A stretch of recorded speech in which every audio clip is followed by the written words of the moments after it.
Black ম্যাজিকের সাথে ক্যান্সারের একটা যোগসূত্রের কথা অনেক অভিজ্ঞ এবং নির্ভরযোগ্য রাকিদের কাছ থেকে আমি শুনেছি।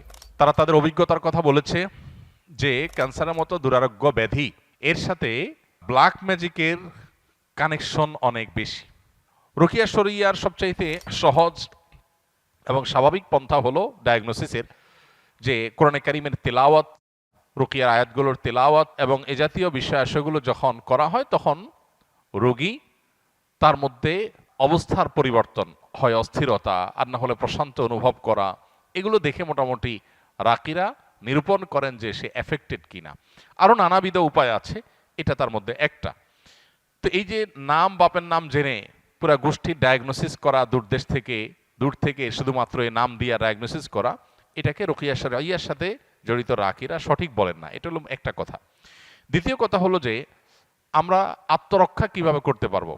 আসুন্নাহ ফাউন্ডেশন থেকে ইনশাআল্লাহ আগামী সপ্তাহের মধ্যেই আশা করছি আমরা একটা লিফলেট আমরা প্রকাশ করব, যেটা আসুন্নাহ ফাউন্ডেশন অফিস থেকে সংগ্রহ করা যাবে বা অনলাইন থেকে আমাদের ওয়েবসাইটগুলো থেকে ডাউনলোড করে নামিয়ে নেওয়া যাবে। কেউ চাইলে ফ্রি সংগ্রহ করে বিতরণও করতে পারবে ইনশাআল্লাহ।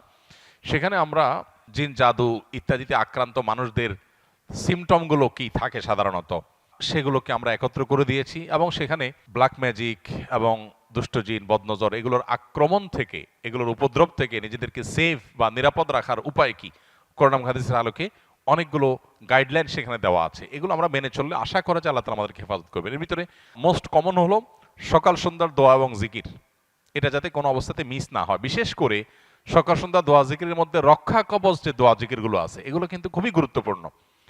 তিনকুল, বিসমিল্লাহিল্লাযী লা ইয়াদুররু মা ইসমিহি, তারপরে আপনার হাসবিয়াল্লাহু লা ইলাহা ইল্লাহু, আয়াতুল কুরসি, এই রক্ষা কবচ আমলগুলো বিশেষভাবে পালনীয় সকাল সন্ধ্যায়। এটা যদি নিয়মিত কেউ করে আল্লাহ তাআলা তাকে হেফাজত রাখবেন। সুন্নাহসম্মত রোজাগুলোর বৃহস্পতিবার, বিশেষ করে চাঁদের 13, 14, 15 ব্ল্যাক ম্যাজিক থেকে বাঁচার জন্য এই 3 দিনের রোজা খুবই গুরুত্বপূর্ণ। রোজা এখন ডাক্তাররাও রাখতে বলে, স্বাস্থ্যের জন্য ভালো। নবী সাল্লাল্লাহু আলাইহি ওয়াসাল্লাম বহু আগে বলে গেছেন, এখন সেটার নানা স্বাস্থ্যগত উপকারী দিকও আমরা জানতে পারছি। অতএব আইয়াম বীজের রোজাগুলো রাখলেও সেহের ইত্যাদি থেকে, ব্ল্যাক ম্যাজিক ইত্যাদি থেকে আল্লাহ তাআলা হেফাজত রাখবেন। তৃতীয়ত, বাসা বাড়িতে কোরআনে কারিমের তেলাওয়াত, এটার পরিমাণ আমাদের বাড়ানো দরকার। আমরা অনেকেই আছি বাসা বাড়িতে কোরআন তেলাওয়াত করি না। মোবাইলে, ইউটিউবে সারাদিন আমরা এই ভিডিও সে ভিডিও দেখি, সেগুলোতে ব্যাকগ্রাউন্ডে মিউজিক বাজে, আমাদের খবরও নাই। যে বাসায় মিউজিক বাজবে সে বাসায় শয়তান আসবে, মানুষ এফেক্টেড হবে, নানাভাবে আক্রান্ত হবে, এটা খুব স্বাভাবিক। এই জন্য ওই পথগুলো বন্ধ করতে হবে। আর এই দিকে এসে কোরআনে কারিমের তেলাওয়াত বাড়াতে হবে। শুধু তেলাওয়াত না, সরবে তেলাওয়াত, উচ্চস্বরে তেলাওয়াত। উচ্চস্বরে বলতে চিৎকার চেঁচামেচি আমি বলছি না, যতটুকু শব্দ দিয়ে স্বাভাবিকভাবে তেলাওয়াত করা যায় বাসার বাড়িতে ততটুকু তেলাওয়াত, ততটুকু সরবে তেলাওয়াত। এটা আজকাল উঠে গেছে। যারা নিয়মিত তেলাওয়াত করেন তারাও আস্তে আস্তে তেলাওয়াত করেন, আর অনেকে বাসা বাড়িতে তেলাওয়াতই করেন না। তো এই কাজগুলো আমাদের নিয়মিত করা দরকার। এর বাইরে আরো বেশ অনেকগুলো গাইডলাইন দেওয়া আছে আমাদের ওই লিফলেটে। ইনশাআল্লাহ লিফলেটটা আপনার আগামী সপ্তাহ থেকে আশা করি পেয়ে যাবেন। আল্লাহ তাআলা আমাদের সবাইকে এ জাতীয় সব অসুবিধা থেকে, দুরারোগ্য ব্যাধি থেকে, মুসিবত থেকে হেফাজত রাখুন। বেশ কিছুদিন আগে আমার পরিবারের একজন সদস্য জাদুগ্রস্ত হয়েছিল। তখন আমার এবং আমার পরিবারের সদস্যদের রুকিয়া সম্পর্কে তেমন সঠিক ধারণা ছিল না। রোগীর অবস্থা খুবই ভয়ঙ্কর এবং অস্বাভাবিক হওয়ায় ইচ্ছা না থাকার পরেও কবিরাজের কাছে নিয়ে যেতে হয়। কবিরাজ থাকার ঘরে এবং রোগীর শরীরে রাখার জন্য কিছু তাবিজ দেয়, কিন্তু আমি আপনার এবং আরও আলেমদের বক্তব্য দেখেছি এই ধরনের পরিস্থিতি থেকে পরিত্রাণ পাওয়ার জন্য বাড়িতে বেশি বেশি আয়াতুল কুরসি, সূরা বাকারা, ইখলাস, ফালাক, নাস তেলাওয়াত করতে এবং অডিও প্লে করতে বলেছেন। সেই অনুযায়ী আমল করেছি পরিবারের সকলে। প্রথম রোগী কোরআন তেলাওয়াত শুনতেই পারতো না, ধীরে ধীরে আল্লাহর রহমতে সে এখন পরিপূর্ণ সুস্থ স্বাভাবিক আছে। এখন আমার প্রশ্ন হলো, আমরা যে তাবিজগুলো আনলাম এতে করে কি আমাদের শিরকের পাপ হয়েছে কিনা? শিরকের পাপ হয়ে থাকলে ক্ষমার জন্য করণীয় কি? 2, তাবিজগুলো এখনো বাড়িতে এবং তার শরীরে রয়েছে, সেগুলো কি করব? 3, যারা মানুষের ক্ষতি করার জন্য এরকম জাদু করে তাদের বিরুদ্ধে আল্লাহ তাআলা পবিত্র কোরআনে কি বলেছেন। দেখুন, শেষটার কথা আগে বলি। যারা কাউকে ব্ল্যাক ম্যাজিক করে, জাদু করে, এই জাতীয় তাবিজ কবজ করে, মানুষের ক্ষয়ক্ষতি করার চেষ্টা করে, অনেক সময় আপোষের তাবিজ করে, তারা সবাই গুনাহে লিপ্ত। এবং যারা এই জাতীয় জাদুর কাজ করে, সে জাদুকর, তারা ইসলামী শরিয়ার বিচারে মৃত্যুদণ্ড পাওয়ার মতো অপরাধে লিপ্ত। অর্থাৎ ইসলামী বিচার ব্যবস্থা থাকলে ইসলামী আদালত, বিচারিক আদালত তাদের মৃত্যুদণ্ড ঘোষণা করবে। এই রকম জঘন্য অপরাধ তারা করে, কারণ এর মাধ্যমে একটা মানুষকে শেষ করে ফেলা হয়। ব্ল্যাক ম্যাজিক সম্পর্কে যারা এই মুসিবতে পড়েছেন তারা হাড়ে হাড়ে টের পাচ্ছেন এটা কি জিনিস। নবী সাল্লাল্লাহু আলাইহি ওয়াসাল্লাম পরিষ্কারভাবে বলেছেন, এইটা ওঁটকে হাড়ি পর্যন্ত আর মানুষকে কবর পর্যন্ত পৌঁছায় দেয়। ব্ল্যাক ম্যাজিক বা কালো জাদু, এটার ফলে ওঁটের মধ্যে যদি বদনজর লাগে অথবা ব্ল্যাক ম্যাজিক লাগে, এই বদনজর ব্ল্যাক ম্যাজিক এগুলো ওঁটকে অসুস্থ করতে করতে একটা সময় এমন পর্যায়ে নিয়ে যায় যে জবে করে তাকে খেয়ে ফেলতে হয়, হাড়ি পর্যন্ত চলে যায়, বাঁচার অবস্থা থাকে না। তার মালিক তাকে রুগ্ন হওয়ার কারণে একটা পর্যায়ে এসে মরণাপন্ন হয়ে গেলে তাকে জবাই করে খেয়ে ফেলতে হয়। আর মানুষ বদনজর এবং সেহের এগুলোর কারণে অসুস্থ হতে হতে হতে একসময় কবর পর্যন্ত চলে যায়।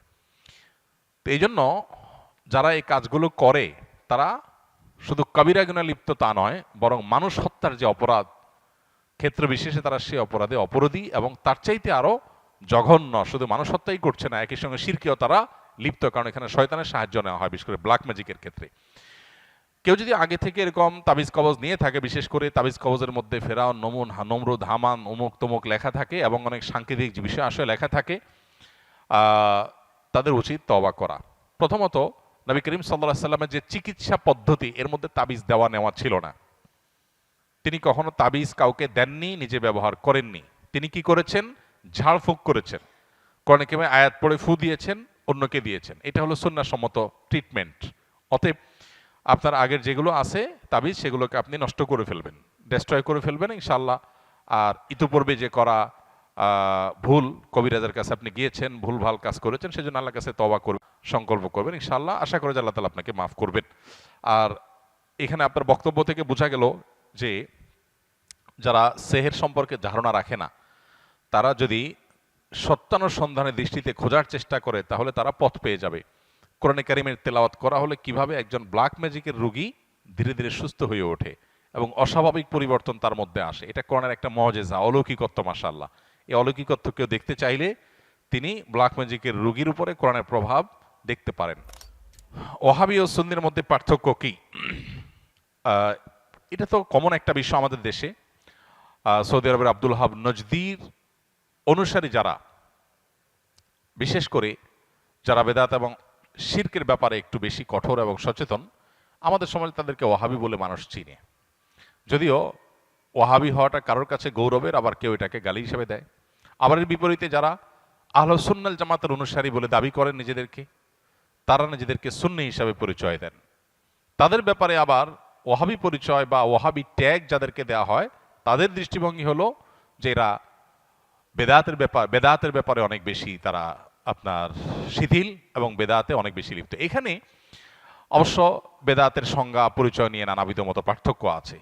এটা এমন একটা বিষয় যে এগুলো চাইলেই আমরা এই বাউন্ডারিগুলো দূর করে ফেলবো, এই ওয়ালগুলো দূর করে, দূরত্বগুলো দূর করে সব একাকার করে ফেলবো, সম্ভব না। তবে হ্যাঁ, কোনো মুসলমানের মধ্যেই মৌলিক কিছু বিষয় আছে যেগুলোতে কোনো পার্থক্য বা ভিন্নমত থাকার সুযোগ নাই। এর ভিতরে একটা হলো আমরা কিতাবুল্লাহ এবং সুন্নাতে রাসূলুল্লাহর অনুসরণ করব, এর মধ্যেই নাজাত, এটাই হলো সেফ এবং নিরাপদ পথ। অতএব আমরা যত বেশি সুন্নাহর কাছাকাছি থাকবো বা সুন্নাহর উপরে থাকবো, তত বেশি আমরা নিরাপদ থাকবো ইনশাআল্লাহ। কিয়ামতের আগে বহুবিধ দল এবং ফেরকা তৈরি হবে। নবী সাল্লাল্লাহু আলাইহি ওয়াসাল্লাম বলেছেন, কুল্লুহুম ফিন্নার ইল্লা মিল্লাতুন ওয়াহিদা। এর মধ্যে একটা ফেরকা নাজাত প্রাপ্ত হবে। তারা কারা? তারা হলো মা আনা আলাইহি ওয়া আসহাবি, নবী সাল্লাল্লাহু আলাইহি ওয়াসাল্লাম তার সাহাবীরা যে পথে ছিলেন। বাস আমরা নবী সাল্লাল্লাহু আলাইহি ওয়াসাল্লাম এই কাজটা এভাবে করেছেন কিনা, করতে বলেছেন কিনা, সেটাকে আমরা আমাদের অবলম্বন হিসেবে গ্রহণ করলে এটাই হবে আমাদের জন্য নিরাপদ। ট্যাগ, নাম যাই দেয়া হোক না কেন, অতএব সেটা হলো আমাদের কাছে মুখ্য এবং মূল বিষয়। আস-সুন্নাহ ফাউন্ডেশন, উম্মার স্বার্থে সুন্নাহর সাথে।